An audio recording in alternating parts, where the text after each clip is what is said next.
Some people go to the casino with their friends, or maybe they want to gamble on the Super Bowl or other big sporting events like that, and they never realize that gambling can be such a huge addiction in someone's life. But what if I told you that 15 million people, roughly in America, are addicted to gambling, and this is why something like this should not be taken lightly. And today I'm going to be talking to you about the dangers of gambling. And I want you guys to realize, and I want you to know that when you gamble, if you gamble, you should be very careful because something like this can be very dangerous. And I want to make aware of the risks that gambling can bring. And today we'll be talking about three main points. And my first point is why excessive gambling is not smart. The second one is the stages of gambling. And the third one is what a gambling addiction can lead to. And my first point of why it's not smart is because it is extremely, extremely addictive. And according to Jan Siegel, she says that compulsive gamblers cannot control their impulses to gambling, and so they will gamble no matter the consequence. They will gamble if they're up or they're down, if they know they're hurting somebody, and if they cannot control themselves, and because it is so addictive, and they want the rush of winning that bet. And another point why it is not smart is because it's not profitable over time. Walt Bognich, he states that in 2015, the first half of this year's Major League Baseball season, 91% of the daily profits were won by just 1.3% of the players.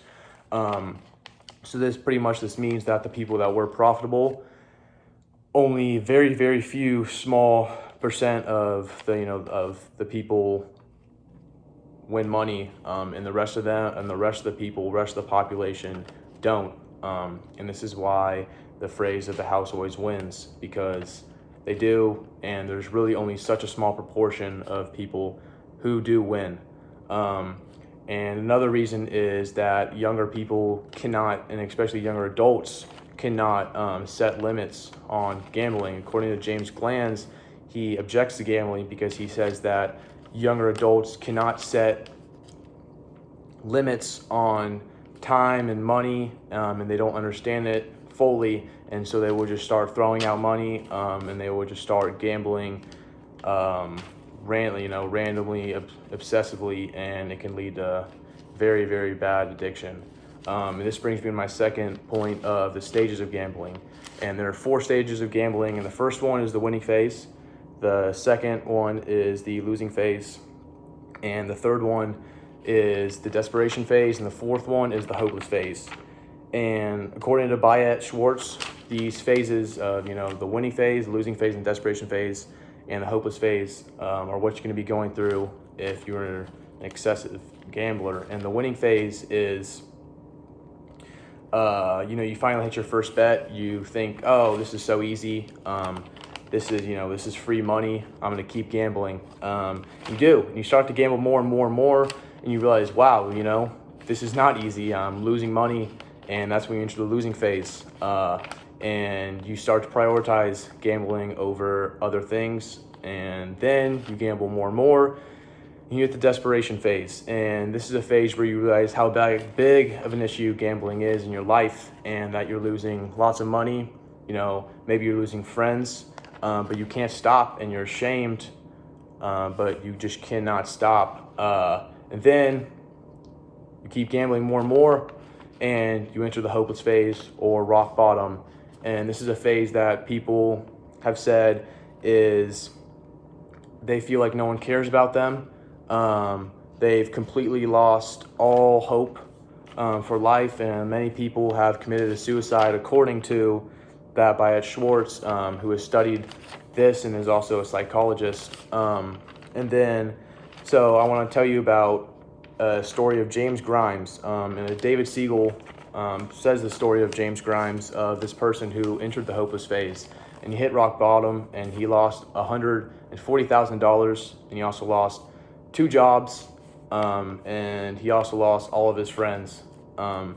And this is why it's extremely dangerous, because he listened to the media, and he listened to the motto of games matter more when you have money on it, and he took it to heart and ruined his life because of it. And this brings me to my third phase of what gambling addiction can lead to, and the first one is financial issues. You know, just like James Grimes and also David Siegel reports of another man who was up $77,000 when he was 16. Now he's 25. He's lost all of the $77,000 and then some. His life is in shambles. And it can also lead to things even more like depression. And Cal Thomas reports that 76% of problem gamblers are likely to have a major depressive disorder. And he says that children of problem gamblers are at a higher risk for a number of behaviors, including problem gambling, tobacco use, and drug use. And so I want you guys to realize that, you know, gambling can lead to really, really, really bad things, and that you should be smart, right?